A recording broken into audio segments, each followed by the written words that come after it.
Good afternoon. Local oil firms announced hefty rollbacks in the pump prices of petroleum products effective Tuesday, November 14.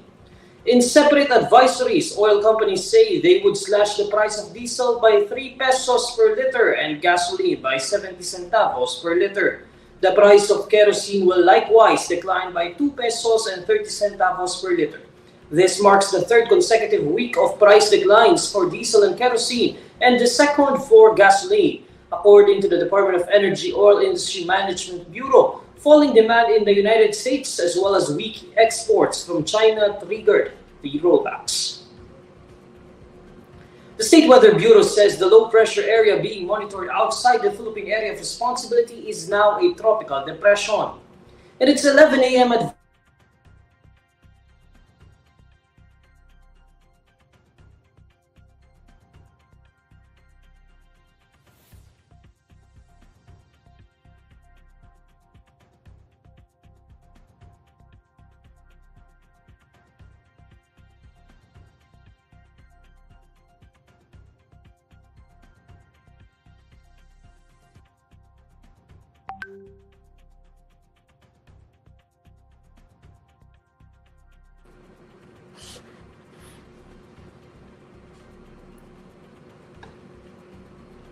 The State Weather Bureau says the low-pressure area being monitored outside the Philippine area of responsibility is now a tropical depression. In its 11 a.m. advisory, Pag-asa says the tropical depression was last spotted 1,540 kilometers east of southeastern Mindanao outside Bar. It packs maximum sustained winds of 45 kilometers per hour and gustiness of up to 55 kilometers per hour.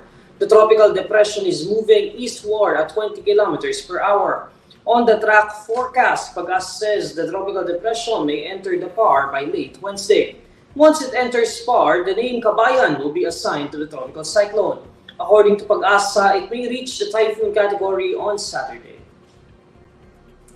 President Bongbong Marcos appoints Rafael Jr. as President and Chief Executive Officer of the Maharlika Investment Corporation.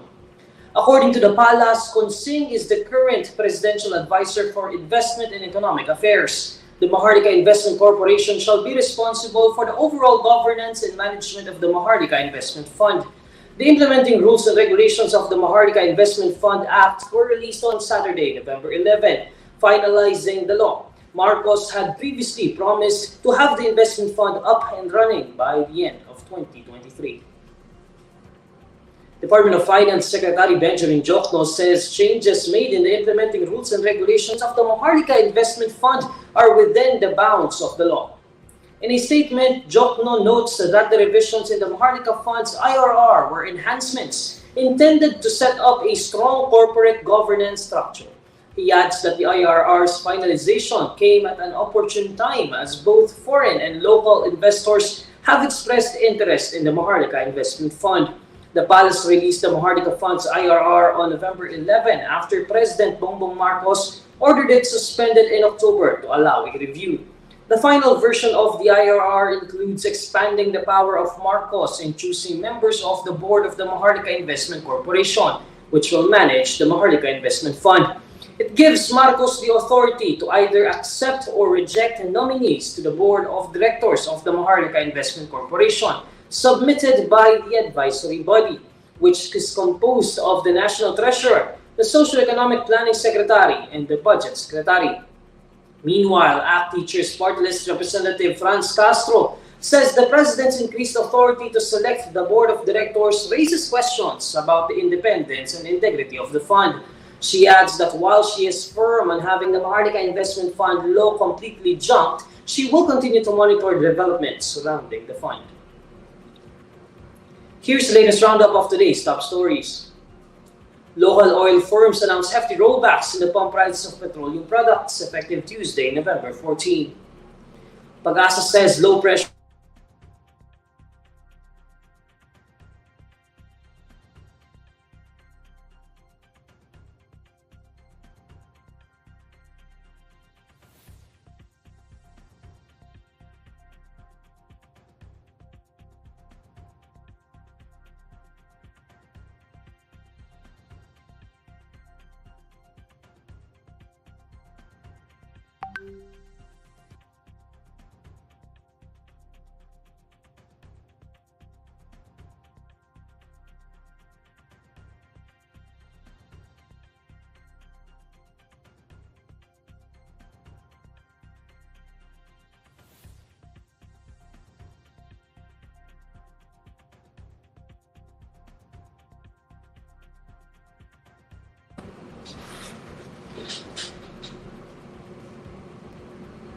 And these are the stories you need to know today. I'm Neil Mercado. Follow INQUIRER.net on Facebook, X, YouTube, TikTok, Instagram, and Reddit.